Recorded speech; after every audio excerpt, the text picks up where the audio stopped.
نبی سے مسجد میں الگ نہیں، اکیلے نہیں، مسجد میں لوگوں کے سامنے ایک شخص پوچھتے ہیں یا رسول اللہ آپ کو سب سے زیادہ کس سے محبت ہے؟ آپ نے کہا عائشہ سے۔ ہمارے ماحول میں کوئی یہ کہہ سکتا ہے مجھے اپنی بیوی سے سب سے زیادہ پیار ہے؟ اس سے ویلے انہاں فتوہ لا بے ران مرید آ گیا نہیں آئے ویکھو بھائی جان مرید آ گیا جے۔ جس سے سب سے زیادہ محبت کرنی تھی اسی کو سب سے زیادہ ذلیل کرتے ہیں۔ دیکھو سب سے اہم رشتہ، میری بات غور سے سننا چونکہ ہمارا معاشرہ اس کو شاید ہضم نہ کر سکے تو آپ بھی نہیں کر سکیں گے، سب سے اہم رشتہ خامد اور بیوی ہے، سب سے مقدس رشتہ ماں باپ، سب سے مقدس رشتہ ماں باپ، لیکن سب سے بنیادی رشتہ خامد اور بیوی ہے۔ اللہ نے پہلا رشتہ جو دھرتی پہ قائم کیا وہ ایز اے ماں باپ نہیں، ایز اے خامد اور بیوی۔ آدم کو خامد بنایا، حوا کو بیوی بنایا، پھر انہی کو ماں باپ بنایا، انہی کو دادا دادی بنایا، انہی کو نانا نانی بنایا، انہی کو ساس اور سسر بنایا۔ سارے رشتے خامد اور بیوی سے جنم لیتے ہیں، آگے یہی دو رشتے روپ بدلتے ہیں۔ خامد اور بیوی کا رشتہ سب سے بنیادی ہے، سب سے اہم ہے، سب سے بڑا ہے، اور سب سے پہلا ہے اور سب سے آخری ہے۔ پہلا رشتہ بھی خامد اور بیوی کا قائم ہوا، اور دنیا میں بھی آخری رشتہ خامد بیوی رہ جاتا ہے۔ پتران دی شادی ہو گئی، دھیان دی بھی شادی ہو گئی، بڈھا بڈھی کلے بیٹھے۔ ہمارے دیس کی کہانی کیا میرے گھر کی کہانی؟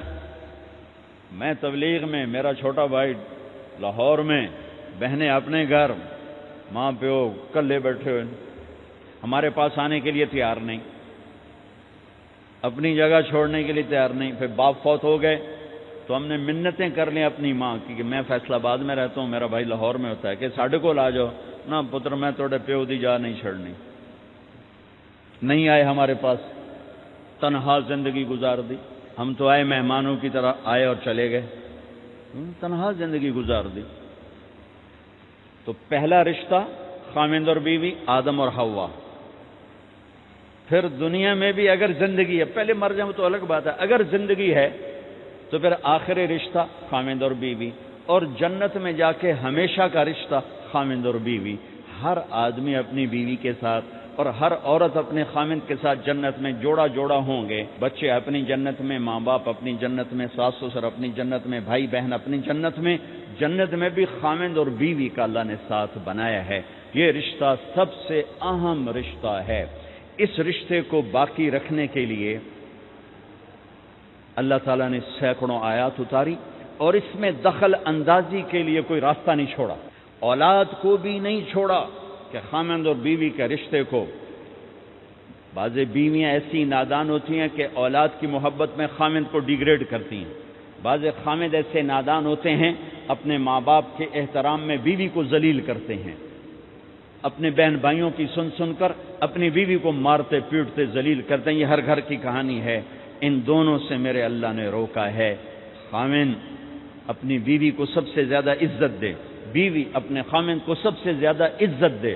حقوق میں سب سے بڑا حق اب خامد اور بیوی کا ایک دوسرے کے ساتھ جوڑا گیا ہے کہ ان سے نسل چلنی ہے، ان سے نسل چلنی ہے۔ آپ حیران ہوں گے، بیوی کے ذمہ خامد کی روٹی پکانا شریعت نے نہیں لگایا، تو خامد کے ماں پیو کی روٹی کیسے ذمہ ہوگی؟ خامد کے بہن بھائیوں کی روٹی کیسے ذمہ ہوگی؟ کتنی بہنوں نے گھر اجاڑ دیے بھائیوں کے، کتنے ساس سسر نے اپنے بیٹے کے گھر اجاڑ دیے۔ یہ چاروں طرف پھیلی ہوئی کہانیاں بتا رہا ہوں، کوئی خواب نہیں سنا رہا ہوں، کوئی باہر کی زندگی نہیں بتا رہا ہوں کہ جوائنٹ فیملی سسٹم بہت اچھا ہے اگر شریعت کا پتہ ہو، اور بہت برا ہے اگر شریعت کا پتہ نہ ہو۔ چڑا چڑی بھی اکٹھے ہوتے ہیں تو گھونسلہ الگ بناتے ہیں کہ ساس سورا کے دائیں سرتے نہ آ پاوے۔ ہمارے دوست ہیں مار ظفر حراج، میں تو ان کی بات سن کے حیران ہو گیا، کوئی دین کا پتہ کوئی نہیں، شریعت کا پتہ کوئی نہیں، بہت شریف آدمی، ہمارے قریب پڑوسی ذمہ دار ہیں۔ تو ان کے بیٹے کا نکاح پڑھا ہے، میں کہ جیسے ابھی عزیز کا نکاح پڑھا ہے نا، ان کے بیٹے کا نکاح تھا، تو ابھی مہمان نہیں آئے تھے تو میں سے بیٹھے تھے، تو مجھ سے کہنے لگے مولانا صاحب میری بیگم میں نے آخیا کہ گل سن آپ ہن ہنڈ گئے ہیں، ان کر میرے پوتر دا گھر وکھرا بنا، او نوے اساں کہے دی دھی لائے تے آوی ہے تے مڑ اساں اودے تے سر تے بیٹھے ہوئی ہے، پہلے میرے پتر دا گھر وکھرا بنا، اودی ڈولی وکھری لایا تے مڑ میں شادی کرساں پتر دی۔ چلو وہ تو طاقت رکھتے تھے، انہوں نے الگ گھر بنایا۔ شریعت نے یہ عورت آنے والی لڑکی کا حق رکھا ہے کہ اگر خاوند کے پاس طاقت ہے تو اس کو الگ گھر دے۔ اگر وہ ڈیمانڈ کرے کہ آپ مجھے الگ گھر لے کر دیں تو یہ ماں باپ کی نافرمانی نہیں، یہ حق تلفی نہیں، اس آنے والی کا حق ہے کہ اس نے تیری نسل کو سنبھالنا ہے۔ اگر یہ ساس کے بھی سنیں، سسر کے بھی سنیں، نندوں کے بھی سنیں، دیور کے بھی سنیں، پھر تیری بھی سنیں، تو یہ تو پاگل ہے، یہ بچے کہاں سے پالے گی؟ یہ بچوں کی تربیت کب کرے گی؟ یہ تو دن کو روئے گی کہ سس ہے آکھے، رات کو روئے گی سو رہے آکھے، اگلے دن آکھے گی میں نے تو تیری بہن ہے آکھے ہے۔ تو اس کو تو بچے پالنے کا وقت نہیں۔ ہماری نسل کیوں برباد ہو گئی کہ ماؤں نے اپنی ڈیوٹی چھوڑ دی ہے۔ 3 سال کا بچہ سکول میں ڈال رہے ہیں، لے بلا سکول والوں کیڑی فکر ہے، انہوں نے پیسے لے کے انہوں کھڈاونا۔ میرے نبی نے کہا 7 سال تک تو نماز بھی نہ کہو، گلے سے لگا کے رکھو۔ 7 سال تک نماز بھی نہ کہو، بس اس کو قریب کرو قریب کرو قریب کرو، 10 سال میں جا کے نماز کہو۔ 3 سال کے بچے کو ڈالتے ہیں اسکولوں میں، اس کے لاشعور میں ماں باپ سے نفرت پیدا ہو جاتی ہے۔ یہ میری اب بیتی ہے، اللہ نے مجھے تبلیغ میں لگا دیا تو شریعت پڑھنے کے بعد اللہ نے میرا سر جھکا دیا، ورنہ میں تو بالکل باغی ہوتا۔ تو میرے نبی فرما رہے ہیں 7 سال تک نماز بھی نہ کہو، بس سینے سے لگا کے رکھو تاکہ تمہاری صفات منتقل ہوں اور تمہاری محبت ان کے اندر منتقل ہو۔ تو جب بیوی پر پورے گھر کا بوجھ پڑ گیا تو وہ اپنے بچوں کو کب پالے گی اور بچوں کی کب وہ تربیت کرے گی؟ وہ تو صبح سے شام تک چولہے پر تھک چکی ہے، اور اوپر سے جو تانے ہیں وہ الگ ہیں، جلی کٹی، کبھی ساس کہہ رہی، کبھی سسر کہہ رہا، کبھی بہنیں، کبھی دیور، تو وہ تو بالکل بیچاری پاگل ہو جاتی۔ کہیں اس کا الٹ بھی ہوتا ہے، آنے والی ایسی آتی ہے کہ پورے گھر کو تباہ کر کے ماں باپ کو بھی دھکا دلا کے اپنے خامند کو لے کے نکل جاتی، ایسا بھی ہے لیکن یہ بہت کم ہے۔ ابتدائی رشتہ خامند اور بیوی ہے، خامند اور بیوی یہ ابتدائی رشتہ ہے۔ اللہ نے آدم کو بنایا اور حوا کو ساتھ بیوی بنایا، اولاد بعد میں دی۔ اور ایک اور بات، آدم کو بنا دیا مٹی کا پتلا اکٹھا کر کے، مٹی اکٹھی کر کے پتلا بنا دیا، 40 سال کے بعد روح ڈالی، چل بھائی جا جنت، اور اکیلے بھیج دیا، بیوی نہیں دی۔ حالانکہ اللہ چاہتا تو ساتھ ہی حضرت حوا کی مٹی کا ڈھیر بھی لگا دیتا، اس کا پتلا بھی تھپ دیتا، فرشتوں سے تھپوا دیتا، اور پھر 40 سال کے بعد دونوں کو اکٹھا جنت میں ڈالتا۔ بہت سارے پیغام، اس میں بہت سارے پیغام، تاخیر ساتھ نہیں بنایا، دیر سے بھیجا، انتظار قدر کو بڑھانے کے لیے کہ عورت کی قدر کرنا، کمزور ذات ہے، کمزور مخلوق ہے، قدر کرنا۔ دوسرا، پہلے دن پتلا نہیں بنایا کہ ننگا پڑا ہو، عورت کا پتلا ننگا ہو، مٹی کا ہو، پتھر کا ہو، تو اس میں کیا کشش؟ تو ان مرد کے لیے کشش کوئی نہیں، تو فرشتوں کو کیا کشش تھی؟ پہلے دن سے عورت کو پردے میں بنایا، بے پرد نہیں کیا، بے پرد نہیں کیا، اس کا پتلا نہیں بنایا، اسے ننگا نہیں چھوڑا، اس کو پہلے دن سے کورڈ۔ اور کیسے بنایا؟ فرشتوں کو کی آنکھوں پہ پردہ اور آدم کو سلا دیا۔ آدم علیہ السلام سوئے ہوئے ہیں، فرشتوں کی آنکھوں کے سامنے پردہ ڈال دیا گیا۔ جب آدم اٹھے ہیں، اور ایک اور بات، جنت میں رہ کر بھی آدم علیہ السلام کا دل نہیں لگتا تھا، اداس اداس رہتے تھے۔ اماں آئی تو بابے دا دل لگا، تو اداس رہتے تھے جنت میں۔ جب آنکھ کھلی تو اپنے لیفٹ سائیڈ پہ ایک خاتون، سر سے لے کر پاؤں تک لباس میں۔ آپ نے سنا ہے نا، یوسف علیہ السلام دنیا میں سب سے خوبصورت ہستی پیدا کیے گئے، یہ مردوں میں، عورتوں میں سب سے خوبصورت حضرت حوا کو پیدا کیا۔ کون ہے؟ کہتے ہیں اللہ کی آدم تیری بیگم، کون ہے تیری بیگم؟ نکاح پڑھایا، پھینکا آدم مہر ادا کرو۔ تو انہوں نے پوچھا کیا مہر دوں؟ تو وہاں تو سونا چاندی ڈھیر لگے پڑے تھے۔ اللہ تعالیٰ کہتے 10 من سونا چاہ کے دے دے۔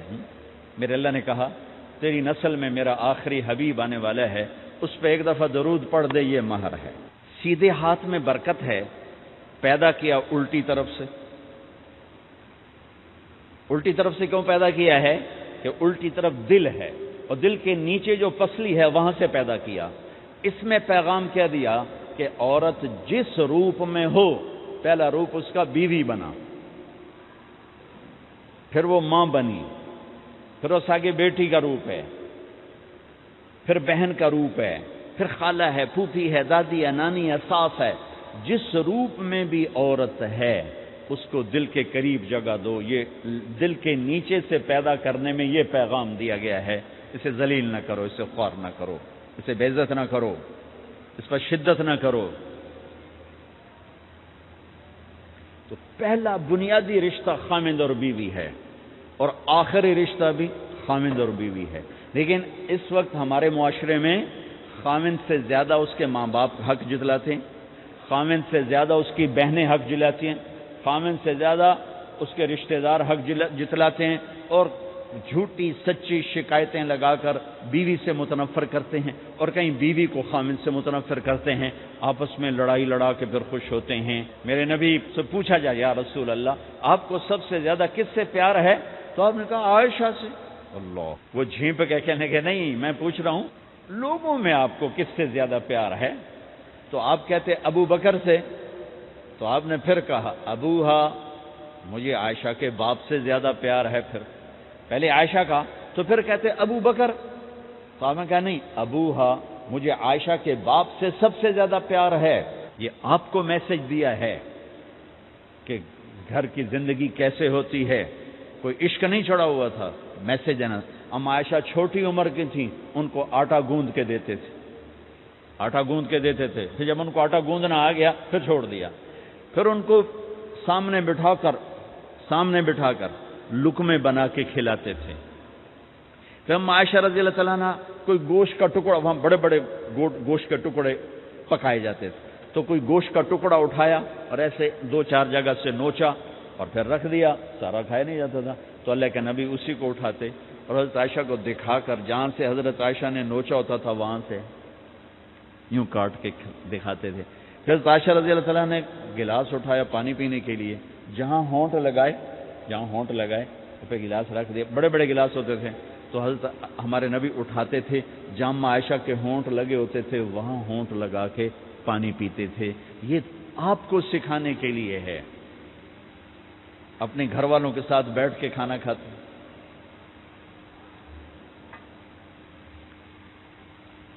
یہ میرے نبی کی معاشرت ہے، یہ میرے نبی کی زندگی. گھر میں جھاڑو دیتے، اپنے کپڑے خود دھوتے. کوئی چیزیں بکھری پڑی ہوتی تو بیوی کو نہیں ڈانٹتے، خود اٹھ کے سیٹ کر کے رکھ دیتے. گھر والوں کے ساتھ مل کر برتن دھوتے، صفائی کرتے، گھر والوں کے ساتھ مل کر. یہ میرے نبی کی ایک خوبصورت زندگی ہے. بھائیوں بہنوں، ہم بھلا چکے ہیں. بیوی کے لیے خامند کو سب سے بڑا حقدار. بعض لڑکیاں ایسی نادانی کرتی ہیں کہ شادی کے بعد بھی اپنے ماں باپ کی آنکھ کو دیکھ کے چلتی ہیں. شادی کے بعد سب سے بڑا حق خامند کا ہے. شادی کے بعد سب سے بڑا حق خامند کا ہے. ماں باپ پیچھے چلے جاتے ہیں، بہن بھائی پیچھے چلے جاتے ہیں. لیکن یہ نادانیاں بھی دیکھنے کو ملتی ہیں کہ شادی کے بعد بھی ماں باپ اپنی بچی کو اپنے قابو میں رکھنے کی ترتیبیں